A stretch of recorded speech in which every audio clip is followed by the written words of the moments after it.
ndabahaye ikaze muri kino cigwa. Ni cigwa kiri mu rukurikirane rw'inyigisho itara.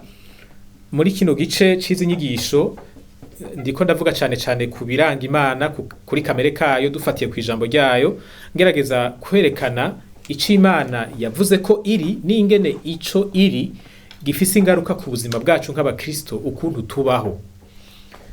Icigwa c'uyu musi canke ijambo ryo muri kino cigwa rivuga ngo Imana ni nziza ibihe vyose.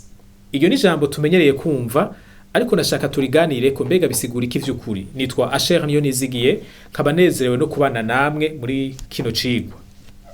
Turishimikiza amajambo abiri. Ijambo rya mbere riri muri Zaburi 25 ku murongo w'8. Iryo jambo rivuga ngo Uhoraho ni mwiza, aragororotse, nico gituma azorangira abanyabyaha inzira. Iri ni ijambo ryahishuwe n'Imana, iricisha muri uwo mwanditsi aremeza ko Imana ari nziza, ko mbere ari naco gituma aho kwica umunyabyaha, aho kugirira nabo umunyabyaha, imwereka inzira kugira ngo akire. Muri Maraki 3 ku murongo wa 6 naho havuga ngo kuko jewe Uhoraho ataho mpinduka, nico gituma mwebwe bana ba Yakobo mutamazwe gose. Imana ivuga ko idahinduka. None rero nimba Imana ari nziza ikaba idahinduka, bisigura yuko ari nziza ibihe vyose. Ico Imana iri cose yamye ikiri, irakiri, kandi izokwama ikiri, kuko n'Imana idahinduka. Reka turabire hamwe insiguro y'iri jambo rivuga ngo Imana ni nziza. Twarabonye ko Imana ari Imana y'urukundo, ariko kandi iryo jambo riraremereye kurusha, kuko twabonye ko mu vy'ukuri Imana ari urukundo. Uru rukundo ruvugwa ku Mana si urukundo rw'amajambo, si urukundo rw'ibishobisho gusa, kuko ivyo navyo birafise ikimazi. Imana iravuga ngo iradukunda, kandi Imana irafitiye ibigumbagumba abantu bayo, ivyo biri n'ikimazi. Ariko urukundo rw'Imana ahanini ni urukundo rw'ibikorwa. Nayo majambo n'ivyo bigumbagumba bivyukira muri urwo rukundo rwayo. Ukuntu Imana yagaragaje urukundo, yabicishije mu kudukorera igikorwa ciza cane ata muntu n'umwe yarashoboye kudukorera, kudushikana mu gakiza, kudusubiza hamwe nayo, kutugira abana bayo. Ni ukuvuga ko urukundo rw'Imana rugaragarira mu bikorwa vyiza. Ubu bwiza tuvuga, kuvuga ngo Imana ni nziza ibihe vyose, ni ubwiza bugaragara bukomotse kuri urwo rukundo rw'Imana. Imana ntishobora gukora ikibi, kuko ni Imana nziza mu buryo bwuzuye, ifise ico bita mu gifaransa la perfection morale. Nta kibi gishobora kuronka ikibanza mu Mana. Imana ni nziza 100% mu buryo bukwiriye. Hanyuma kubera idahinduka, ubwo bwiza bwayo ntibwigera bugabanuka canke ngo bwongerekane, kuko icongerekana nikiba kidakwiye. Imana iruzuye mu bwiza bwayo, kandi yamaguka ibihe vyose, kuko n'Imana idahinduka. Uko Imana yadukunda kera nuko idukunda uyu munsi birangana, kuko urukundo rwayo rurakwiye, ruruzuye, ntaho woronka wongera kurundi. Iri jambo rero ryo kuvuga ngo Imana ni nziza ibihe vyose, Imana iradukunda ibihe vyose, hariho ibibazo rivyura. Reka mvuge bimwe muri ivyo, kumbure namwe hariho ibindi muca mwibuka. Rivyura ikibazo kivuga ngo none ni kubera iki ivyago bishikira abantu kandi Imana ibakunda? Na cane ko twabonye ngo irashoboye vyose. None Imana ishoboye vyose ikaba ari nziza, ni gute ireka ibibi bigashikira abantu? Ico ni ikibazo cumvikana. Ikindi kibazo umuntu ashobora kwibaza niki kivuga ngo none ni kuko ijambo ry'Imana rivuga ko Imana izohana abanyavyaha? Wumva ari nziza kandi izohana? Ikindi kibazo niki kivuga ngo mbega no kumva gute ko Imana ari nziza ibihe vyose, kandi hari igihe ndayisaba ibintu nkeneye sindabironke? Hari igihe Imana itanyishura kuco nayisavye kandi ndagikeneye, none novuga gute ngo ni Imana nziza ibihe vyose? Ni kuko Imana ireka abantu bakagira ivyago, kandi ahandi ko ndavuga abagira ivyago n'abakristo barimwo. Murazi ingene intumwa zapfuye, murazi ingene Yakobo bamuciye umutwe, murazi ingene Stefano bamuteye amabuye. Ni kubera ko Imana yaretse ivyo bikaba. Mugabo ngaho umuntu yohindukira akavuga ati na Yesu yarapfuye kandi yari umuntu Mana. uyu munsi abantu barabura akazi, hari ababura bo bubakana canke naho bagapfakara, ni ukuvuga umuntu arashobora kutubaka urugo rwiwe kuko yabuze uwo bubakana, canke nawe ukagubaka uwo mugubakanye agacapfa. Hari abagira amahirwe yo kuba mu ngo bakubaka ingo zabo ariko bakabura uruvyaro. Hari abagira amasanganya bakaba ibimuga abandi bagapfa. Hari abahomba mu bikorwa vyo kudandaza baba bariko barakora, vyose bikagenda gutyo. Abandi nabo bagakugwa mu kazi. Abantu barapfa, abantu barabura babo. Ni kubera iki ibintu nk'ivyo bishika? Kandi Imana ari nziza 100% kandi ari Imana ishoboye vyose. Reka turabe inyishu, naho tutoziheza tuzobandanya tubiganirako. Ibi bibazo ni inkoramutima cane, birakwiye ko vyishugwa kandi bikishugwa vyitondewe kugira ngo abakristo abizera batahure neza igituma ibintu bimeze gutyo.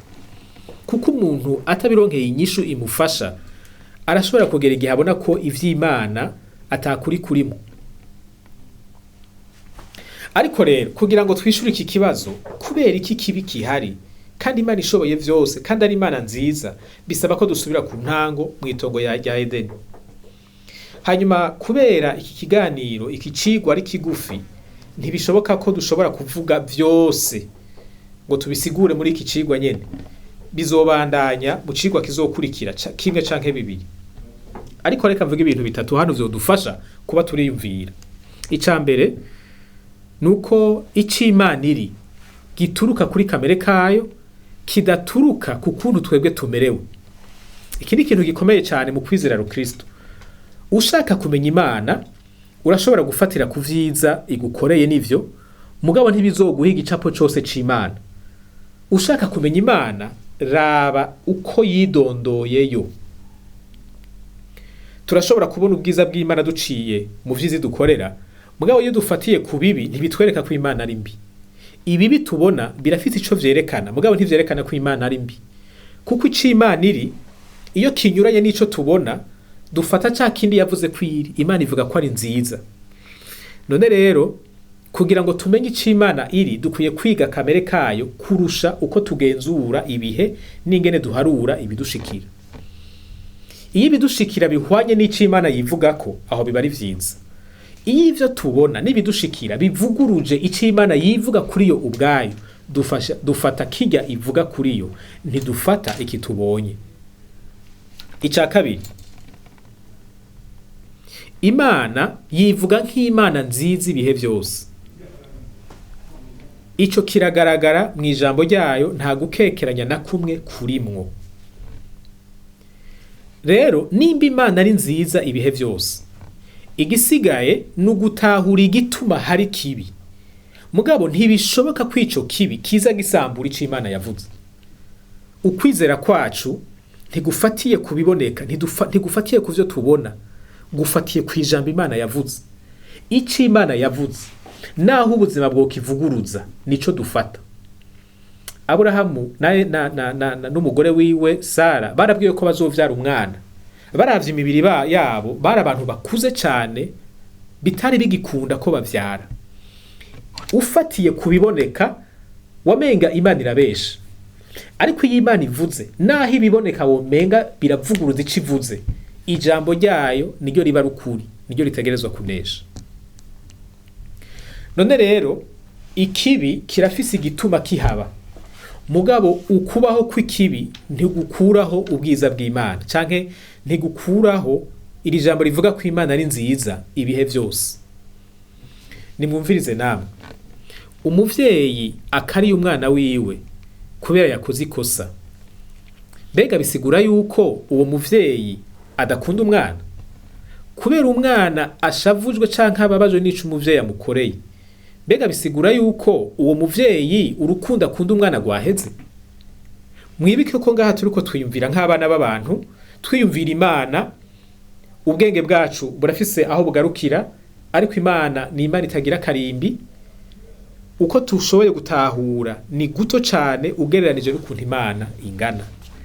Naho ibintu vyodusiga bikatugora, ntidukwiye guhinyura ico Imana yavuze, ahubwo dukwiye kurondera gutahura igituma ibintu bimeze uko tubibonye bimeze, kuko ntibishobora kuba biremereye, ntibishobora ukuri kw'ivyo tubona ntigushobora kurengera ukuri kw'ico Imana yavuze. Ijambo ry'Imana rivuga mu Baroma ko vyose ngo bizanira ivyiza abakunda Imana. Nukuvuga na vya bindi tubona ari bibi, kuko urukundo Imana idufitiye, kuko ari Imana nziza, irabikoresha ikabihindukiza bikatuviramwo ivyiza. Nico gituma tudakwiye kubahuka ngo tuvuge ngo Imana si nziza kubera ikibi tubonye, kuko muri kijya kibi nyene Imana ibiri kwirakora ku neza yacu. Birayibabaza cane iyo turiko turayivuma tuvuga amajambo adashobotse kubera ikibi cadushikiye, kumbure nayo muri uwo mwanya nyene iri kwirakorera muri ico kibi cadushikiye kugira ngo itugirire neza. Nashaka ngarukirize hano kino cigwa, ibisigaye nzobibandanye mu cigwa gikurikira.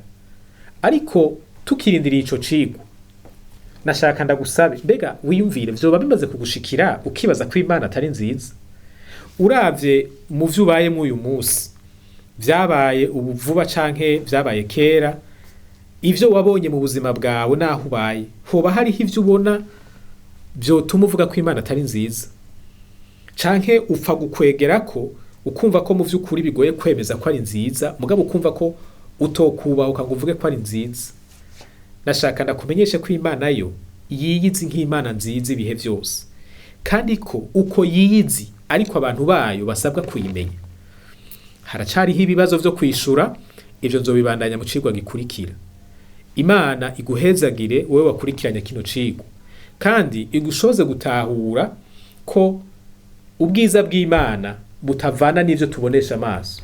Naho ivyo tubonesha amaso bitoza vyemeza ko Imana ari nziza, ntaco bihindura ku ijambo ryayo.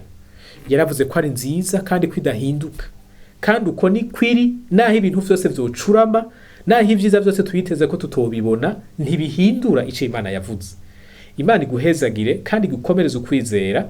Uzobane nanje mu cigwa gikurikira kugira ngo turabire hamwe igituma ivyago bishobora gushika, mbere bikanashikira n'uwizera, n'igituma ivyo vyago ataco bihindura ku karanga k'Imana nk'Imana nziza. Imana ibahezagire.